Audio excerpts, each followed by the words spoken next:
The stars above the planet Zalara shone bright and clear, but below, the world was dark and full of fear. The alien city, once filled with life and laughter, now lay in silence. Its towers, made of smooth, glowing stone, were cracked and broken. The streets, where children once played, were empty. The great trees, tall and silver, stood still, their leaves no longer moving in the gentle breeze. In the heart of the city, in a palace made of shining crystals, the queen sat alone. Her name was Queen Sola, and she was the leader of the Zelaran people. She had ruled with kindness and wisdom for many years, but now her eyes were full of tears. Her daughter, Mira, was gone. Mira was only 10 years old. She was brave and curious, with hair that shimmered like moonlight and eyes that sparkled like stars. She loved to explore the forests near the palace and learn about the strange plants and animals that lived there. Mira was the hope of her people, the future of Zalara. But one terrible night, the peace was broken. A strange ship appeared in the sky. It was not like any ship the Zelaran had seen before. It was dark and sharp, with lights that blinked coldly. The people of Zalara did not know what it was or where it came from. From the ship came strange creatures, tall and strong, with armor that shone like metal. They moved quickly and took what they wanted. The city was filled with noise alarms, shouting, and the sound of rushing feet. Queen Sola called her guards and told them to protect the people. She held Mira close and told her to stay safe. But in the confusion, Mira disappeared. The queen searched everywhere. She asked her guards, her friends, even the animals of the forest, but no one had seen Mira since the attackers came. Days passed. The queen's heart grew heavier. She sat by the window of her crystal palace and looked at the stars. She whispered to the night, "My daughter, please come back to me, far away, on a distant world." A human ship flew through space. Inside, a soldier named Ren prepared for a mission unlike any other. Ren was strong and smart, with a kind heart and steady hands. He had trained for many years to help others and protect the innocent. Ren's orders were simple, but important: find the lost daughter of the Zelaran queen and bring her home. Ren knew little about the Zelaran people, but he had heard stories.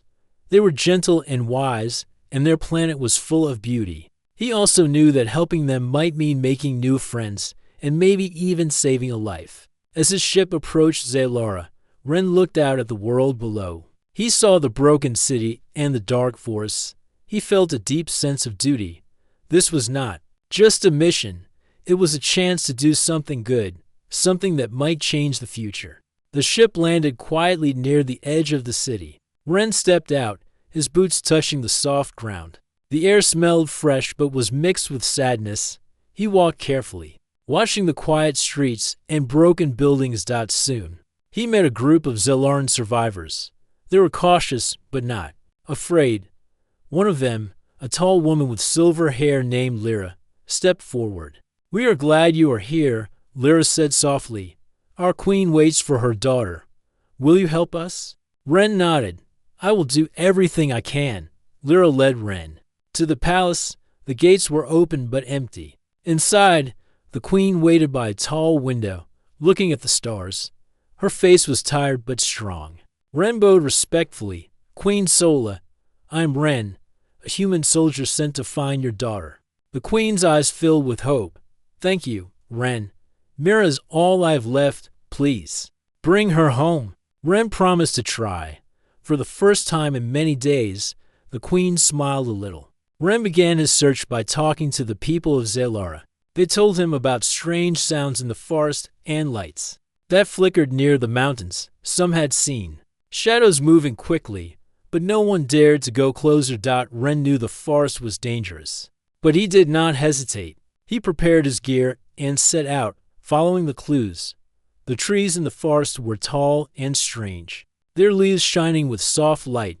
The air was cool and quiet. Ren moved slowly, listening to the sounds around him. After hours of walking, he found a small camp hidden in the trees. It was empty, but there were signs someone had been there recently: footprints, a broken branch, and a small piece of cloth. Ren felt a flicker of hope.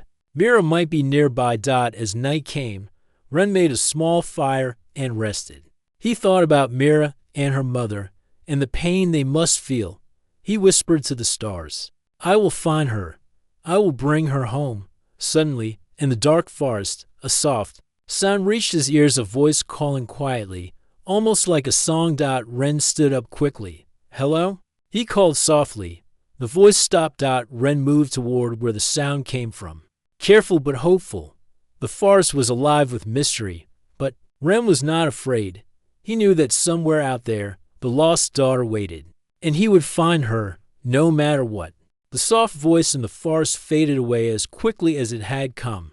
Ren stood still for a moment, listening carefully to the quiet night around him. The forest was dark, but not empty. Strange sounds came from the trees, soft rustles, gentle movements. Like the forest was alive and watching. Ren took a deep breath. He knew this search would not be easy, but he was ready. He had come a long way, and he could not stop now. The next morning, Ren continued his journey deeper into the forest. The silver trees stood tall on both sides, their glowing leaves lighting the path just enough to see. Birds with feathers shining like crystals flew quietly above. Watching the stranger who walked through their home, Ren walked slowly and carefully. Aware of every step, he used his small device to scan the area, looking for any signs of life or technology. The device beeped softly when it found something, but so far, the signs were old, nothing recent. As the day passed, Ren met more Zelaran survivors. They were small groups, hiding in caves or behind thick trees. Each time, Ren spoke kindly to them, asking if they had seen Mira. Most shook their heads sadly, but one young Zelaran named Kale stepped forward. "I know Mira," Kale said quietly. "We trained together when we were children. She was brave and quick, but she disappeared after the attack." Ren looked at Kale. The young Zelaran was tall and strong, with bright eyes full of hope. He seemed ready to help. "Will you come with me?" Ren asked. Kale nodded. "Yes, Mira is like family to me. I want to find her too." With Kale's help, Ren learned more about the dangerous parts of the forest. They talked about the enemy's patrols, groups of hostile soldiers who watched the borders, making it hard to move safely. But Kale knew secret paths, hidden trails only a few knew. Together, they planned their next move. Ren felt stronger with Kale by his side. It was good to have a friend who understood the land and the people. That night, under the shining stars, Ren and Kale sat by their small fire. "Tell me about Mira," Ren asked. Kale smiled softly. "She was full of light, always curious, always kind. When we trained, she was faster than anyone. But she never wanted to fight. She wanted to help." Ren nodded. "She sounds very special." "She is," Kale said, his voice full of pride. "And she must still be out there. We will find her." The next morning, they moved quietly through the forest. The trees grew thicker, and the air became cooler. Strange plants with glowing flowers lit their path. The forest felt alive in a new way, full of secrets waiting to be found. Suddenly, Kale stopped. He held up his hand, signaling Ren to be quiet. From behind a tall tree, a group of enemy soldiers appeared. They wore dark armor and moved with purpose. Ren and Kale hid behind the tree, watching. The soldiers spoke in a language Ren did not understand, but their tone was sharp and cold. Ren knew they had to be careful. If the enemy found them, the mission would fail. Kale whispered, "We must wait until they leave." Minutes passed slowly. Ren's heart beat fast, but he stayed calm. He thought about Mira and the Queen, and the promise he had made. Finally, the soldiers moved on, disappearing into the forest. Ren and Kale waited a little longer, then continued their journey. Hours later, they reached a small cave hidden behind thick vines and glowing moss. It looked old but recently used. Ren's device beeped loudly near the entrance. Kale looked inside the cave carefully. "Someone has been here," he said. Ren nodded. "Maybe Mira." They entered the cave. Slowly, inside, the walls were covered with strange drawings, images of stars, trees, and people. It looked like a message, a story told in pictures. In the corner, they found a small piece of cloth, soft and torn. but it matched the color of Mira's clothes. Ren picked it up carefully. "We're close," he said. Kale smiled. "Mira must have been here not long ago." They rested in the cave for a while, then planned their next steps. The cave led to a hidden path, one that could take them closer to the enemy's stronghold. As they prepared to leave, a soft noise came from outside. Ren and Kale looked at each other, then moved quickly to the cave's mouth. There, hidden behind a bush, was a small figure, a young Zelaran girl, with bright eyes and hair like moonlight. "Mira?" Kale whispered. The girl looked scared but hopeful. She stepped forward slowly. Ren smiled gently. "You're safe now." Mira nodded, tears in her eyes. "I want to go home." Ren reached out his hand. "We will take you home." That night, as they made their way back through the forest, Ren felt something new, a quiet hope. The lost daughter had been found, but the journey was not over. They still had to return to the Queen to bring Mira back safely. Ren looked at Mira and Kale, and he knew this mission was bigger than he thought. It was about trust, courage, and the power of friendship. As the stars shone above, Ren whispered to himself, "I will not fail." Ren, Kale, and Mira moved quietly through the thick forest under the light of a rising sun. The morning was calm, but danger still surrounded them. Ren's mind was focused on one thing: getting Mira safely back to her mother, Queen Sola. Mira walked close to Kale. She looked tired but hopeful. Her eyes watched the trees, her small hands holding a simple necklace, something her mother had given her before the attack. It was the only piece of home she had left. Kale spoke softly. "We must be careful. The enemy patrols are near. They will try to stop us." Ren nodded. He checked his small device, which showed the nearby locations of enemy forces. The path ahead was risky, but there was no other way. The three moved through the forest with care. Kale knew the secret paths well, stepping lightly on hidden trails that even the enemy did not know. Ren stayed alert, scanning the area for any signs of trouble. As they walked, Ren asked Mira, "What happened when you were taken?" Mira looked down, her voice quiet. "They brought me to a big place with many guards. I stayed in a small room, but I didn't give up. I listened for sounds and waited for a chance." Ren admired her bravery. "You are very strong, Mira." She smiled faintly. "I had to be, for my mother, for my people." The forest began to change. Trees grew taller and closer together, making the path darker. Strange plants glowed softly, lighting their way, but the air also felt heavy, as if something was watching them. Suddenly, Ren stopped. "Wait," he said, raising his hand. "I sense something." Kale and Mira froze. They listened closely, from behind thick bushes. Low voices whispered. Figures moved slowly, hidden in the shadows. Ren whispered, "Enemy patrol." Kale nodded. "We must hide." They moved behind a large tree, crouching low. The patrol passed nearby for soldiers, wearing dark armor and carrying weapons that looked strong but silent. Their eyes scanned the forest carefully. Ren held his breath. Mira gripped Kale's hand tightly. After what felt like minutes, the patrol moved on. Ren relaxed slowly.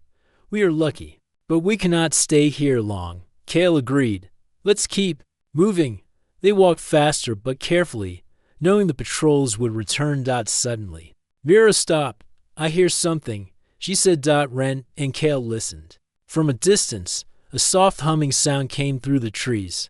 It was strange and gentle, but also unusual. Kale frowned. "That's not from the forest. It could be a trap." Ren looked toward the sound. "We need to check it out, but carefully." Moving quietly, they followed the humming to a small clearing. In the center was a glowing device. Unlike anything Ren had seen before, it pulsed with soft blue light, sending waves of energy into the air. Kale stepped closer, eyes wide. "This is an enemy tracker. They use it to find people like us." Ren studied the device. "If we leave it here, it will lead them to us and to Mira." Mira looked scared.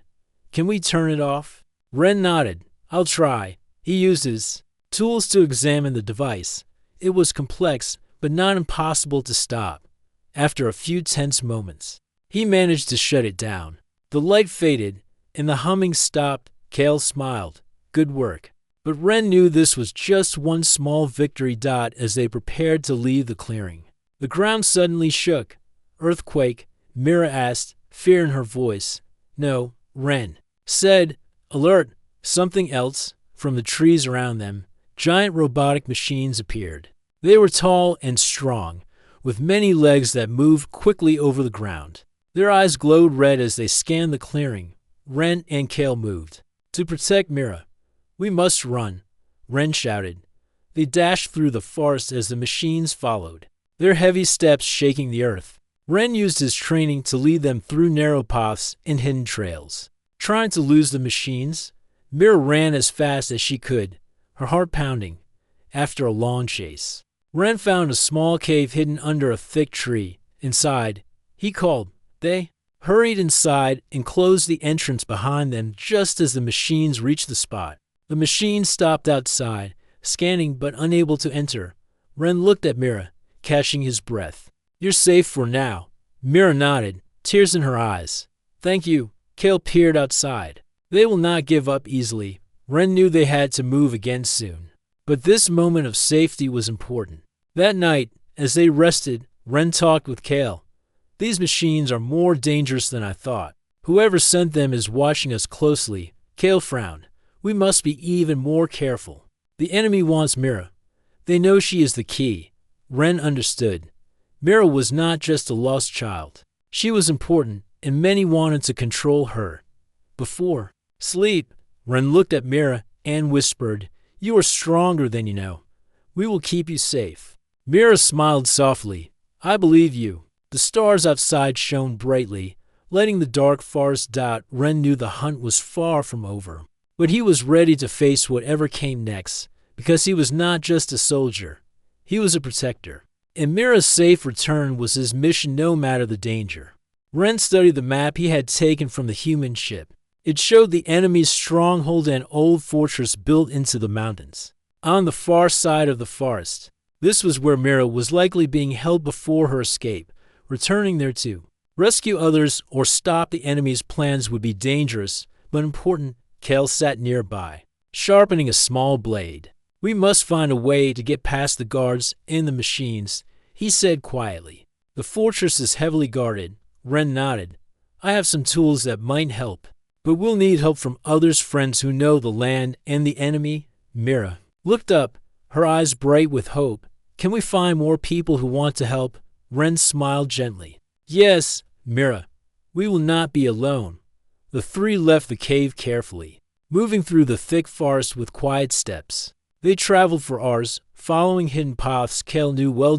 As they neared a small village, they stopped.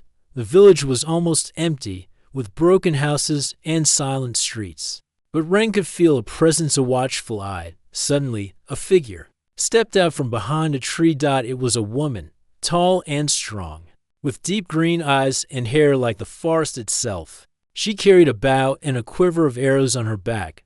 Who are you? She asked, her voice steady but not unfriendly. Ren raised his hand. My name is Ren. I am here to help find the queen's daughter. The woman studied them for a moment. I am Arya. I lead the resistance here. We fight the enemy too. Kale stepped forward. We seek allies. The enemy's power grows stronger. Arya nodded slowly. You are brave to come here. Many have tried, but few succeed. Ren looked at Mira. We want to save more than just one life. We want to save Zalara. Arya smiled faintly. Then you may find what you seek with us. Arya led them into the village, where a small group of fighters gathered around a fire. They looked tired but determined. Ren explained their mission, showing the map and telling of Mira's escape and the enemy's machines. The fighters listened closely, one by one. They nodded in agreement. We have waited for help, Arya said. Together, we can make a plan. The night passed with careful discussion. Arya and Kale knew the forest and mountains better than anyone. Ren shared ideas about technology and strategy. Mira listened, learning about the brave people who wanted to protect their home. By morning, the plan was ready. The group would move to the enemy fortress under cover of darkness. Arya and her fighters would create a distraction, drawing guards away. Ren and Kale would use this chance to sneak inside, find Mira's captors, and stop their plans. The next hours were filled with preparation. Ren checked his tools, while Kale and Arya sharpened weapons and gathered supplies. Mira stayed close to Ren. I want to help, she said quietly. Ren smiled. You already are helping. Mira, your courage is our greatest strength. As the sun set, the group moved through the forest-like shadows. Arya and her fighters took the lead. Their bows ready, eyes sharp. Ren, Kale, and Mira followed, hearts pounding with hope and fear. When they reached the edge of the enemy's stronghold, the fortress rose tall and dark against the night sky. Its stone walls were thick and covered with strange machines that blinked and hummed softly. Arya gave a signal. Her fighters spread out, making noise to draw the guards' attention. The fortress gates opened slightly as soldiers moved to defend the walls. Ren, Kale, and Mira slipped through a hidden side entrance that Kale had found before. Inside, the fortress was cold and quiet. Long hallways stretched before them, lit by faint blue lights. Ren held Mira's hand tightly. Stay close, he whispered. They moved quickly, avoiding patrols and cameras with Kel's knowledge and Ren's technology. In a small chamber, they found a room filled with strange machines and glowing crystals. This must be where they keep their power, Kel said. Ren examined the machines carefully. If we destroy these, we can stop the enemy's control over the machines outside. Suddenly, footsteps echoed down the hall. Ren, Kale, and Mira hid behind a large crystal. Two guards passed by, talking quietly. Ren held his breath as the guards walked away. Once safe, Ren looked at the machines again. We don't have much time, he said. I will use a device to disable them. Ren worked quickly, using his tools to shut down the power sources. The machines outside stopped moving, their red eyes fading to darkness. The fortress grew silent. Kale smiled. We did it. But the mission was not over. They had to find the queen's daughters, captors, and stop any other plans. Moving deeper into the fortress, they found a large chamber where enemy leaders gathered. Ren and Kale watched quietly, planning their next step. Mira's eyes shone with courage. Ren whispered, Stay strong, Mira. We will get you home. The night was still and silent as Ren, Kale, and Mira crouched behind a large boulder, observing the enemy fortress from a distance. The once imposing structure now appeared vulnerable, its defenses compromised by the earlier sabotage. Yet, Ren knew the battle was far from over. We've made it this far, Ren whispered, his voice steady. But we must remain cautious. The enemy will be on high alert. Kale nodded, his sharp eyes scanning the surroundings. Agreed. But with the enemy's power disrupted, we have a chance to strike. Mira, her small hands clutching the pendant her mother had given her, looked up at Ren. Will we find my mother? Ren smiled reassuringly. We will, Mira. Stay close, and we'll get you back to her. They moved swiftly through the shadows, using the cover of night to approach the fortress's main entrance. The once guarded gates now stood ajar, a testament to the earlier chaos. As they entered, the corridors were eerily quiet, the usual hum of machinery absent. This way, Kale urged, leading them down a narrow hallway. The central chamber is ahead. They reached a large chamber adorned with alien symbols and technology. At its center stood a throne-like seat, empty but imposing. Ren approached cautiously, his senses alert. Suddenly, a voice echoed through the chamber. You dare enter my domain, Ren spun around, his hand instinctively reaching for his weapon.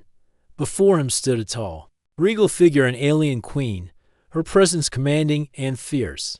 I am Queen Sola, she declared, her voice resonating with authority. And you have come to take my daughter. Ren stepped forward, his tone respectful. Your Majesty, we seek only to reunite you with your daughter. She is safe. Queen Sola's eyes softened, a flicker of hope in her gaze. Mira, she's alive. Yes, Ren affirmed. She's with us. We've come to bring her home. The queen studied him for a moment, then nodded. Then let us go. As they made their way back through the fortress, Ren couldn't help but feel a sense of accomplishment. They had faced numerous challenges and dangers, but they had succeeded. Mira would be reunited with her mother. Outside, the first light of dawn broke over the horizon. Casting a golden glow over the landscape, Ren, Kale, Mira, and Queen Sola stood together. A family reunited. We've done it, Mira whispered, her eyes shining with gratitude. Ren smiled, his heart swelling with pride. Together, we've made it possible. And as they walked towards the horizon, Ren knew that this was just the beginning of a new chapter for Mira, for Queen Sola, and for all who believed in the strength of unity and hope. The night was still and silent as Ren, Kale, and Mira crouched behind a large boulder. Observing the enemy fortress from a distance, the once imposing structure now appeared vulnerable, its defenses compromised by the earlier sabotage. Yet, Ren knew the battle was far from over. We've made it this far, Ren whispered, his voice steady. But we must remain cautious. The enemy will be on high alert. Kale nodded, his sharp eyes scanning the surroundings. Agreed. But with the enemy's power disrupted, we have a chance to strike. Mira, her small hands clutching the pendant her mother had given her, looked up at Ren. Will we find my mother? Ren smiled reassuringly. We will, Mira. Stay close, and we'll get you back to her. They moved swiftly through the shadows, using the cover of night to approach the fortress's main entrance. The once guarded gates now stood ajar, a testament to the earlier chaos. As they entered, the corridors were eerily quiet, the usual hum of machinery absent. This way, Kale urged, leading them down a narrow hallway. The central chamber is ahead. They reached a large chamber adorned with alien symbols and technology. At its center stood a throne-like seat, empty but imposing. Ren approached cautiously, his senses alert. Suddenly, a voice echoed through the chamber. You dare enter my domain, Ren spun around, his hand instinctively reaching for his weapon. Before him stood a tall, regal figure, an alien queen, her presence commanding and fierce. I'm Queen Sola, she declared, her voice resonating with authority. And you have come to take my daughter. Ren stepped forward, his tone respectful. Your Majesty, we seek only to reunite you with your daughter. She is safe. Queen Sola's eyes softened, a flicker of hope in her gaze. Mira, she's alive. Yes, Ren affirmed. She's with us. We've come to bring her home. The queen studied him for a moment, then nodded. Then let us go. As they made their way back through the fortress, Ren couldn't help but feel a sense of accomplishment. They had faced numerous challenges and dangers, but they had succeeded. Mira would be reunited with her mother. Outside, the first light of dawn broke over the horizon, casting a golden glow over the landscape. Ren, Kale, Mira, and Queen Sola stood together. A family reunited. We've done it, Mira whispered, her eyes shining with gratitude. Ren smiled, his heart swelling with pride. Together, we've made it possible. And as they walked towards the horizon, Ren knew that this was just the beginning of a new chapter for Mira, for Queen Sola, and for all who believed in the strength of unity and hope. The long night on the alien world was finally over. As the first light of morning spread across the sky, the human camp came alive again. The survivors were tired, but their hearts were filled with hope. They had faced fear, storms, and hunger, yet they were still standing. That was the spirit of humans, never giving up, no matter how hard life became. Captain Elias walked slowly through the camp, watching the people. Some were repairing broken tools. Some were cooking the little food they had left, and others were checking the damaged shelters. Everyone was working. Nobody waited for miracles. Elias smiled proudly. He knew now that these survivors were not weak. They were strong because they stood together. Nearby, the young alien woman with rich teal blue skin was helping as well. She moved with quiet grace, her hands careful as she showed the humans how to use strange plants for medicine. The people respected her. She had saved lives with her knowledge. Many still looked at her with curiosity, but no one feared her anymore. She had a soft, natural beauty that reminded the humans of calm seas and peaceful skies. But more than her beauty, it was her kindness that touched them. She never asked for anything in return. She only wanted peace between her people and the newcomers. Elias often found himself watching her as she worked. He wondered what she truly thought of humans. Did she see them as invaders or as friends who had lost their way in the stars? He could not yet tell. That morning, a small group prepared to explore deeper into the alien land. Food was running low, and they needed to find news sources to survive. Elias led the team, and the alien woman insisted on joining. The forest is not safe, she told them in her soft voice. I will guide you. Alone, you will not return. Her words carried weight, and Elias agreed. The group entered the thick forest where tall trees stood like ancient guardians. Strange cries echoed from unseen creatures. The air smelled of flowers but also of danger. The humans walked carefully, holding their tools like weapons, though none of them wanted to fight. As they moved deeper, the alien woman stopped suddenly. She touched the ground and closed her eyes. Something is wrong, she whispered. Elias asked her what she meant, but before she could answer, a shadow moved among the trees. Out of the darkness came figures tall, armored, and carrying sharp weapons.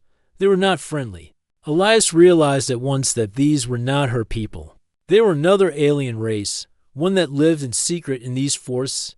Their faces were hidden, but their actions spoke clearly. They surrounded the group, cutting off escape. Elias raised his hands, showing peace. We do not want trouble, he said firmly.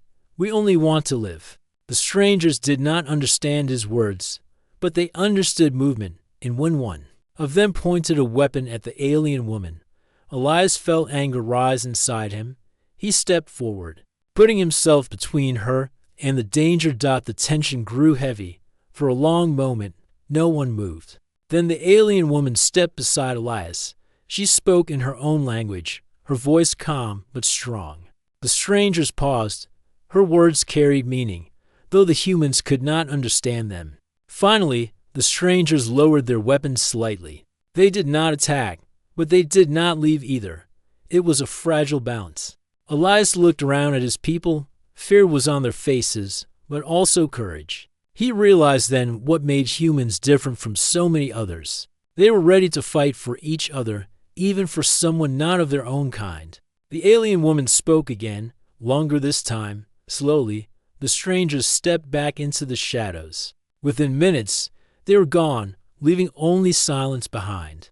The humans released their breath in relief. Elias turned to the alien woman.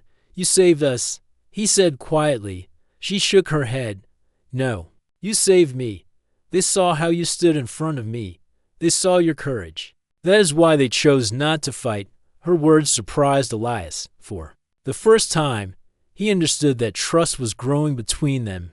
Not just survival, but trust. The group continued their journey, and with her guidance, they found a valley filled with fruit trees and fresh water. It was like a hidden gift from the world itself. They gathered food and drank deeply, their hearts lighter than before. That evening, as the sun set, Elias sat with the alien woman by the fire. Round them, humans laughed and shared the food they had found. For a moment, the hardships of the past seemed far away. You could have left us. Elias said softly, Why do you stay with us? The alien woman looked at the flames, her teal-blue skin glowing gently in the firelight. Because I see something in humans. She replied, You are fragile, yet you fight against despair. You fall, but you rise again. My people call this spirit dangerous. I call it beautiful. Elias was silent for a long moment.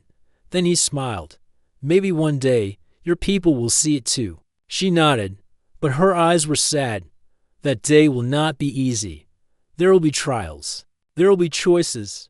The fire crackled between them, and though neither spoke further, both knew the truth. Their journey was only beginning. Far beyond the valley, unseen eyes watched their camp. The forest strangers were not the only ones interested in the humans. Other forces were moving, preparing for what was to come. But for now, hope burned like the firelight, strong and steady. Humans had survived another day, and that was enough to keep walking forward.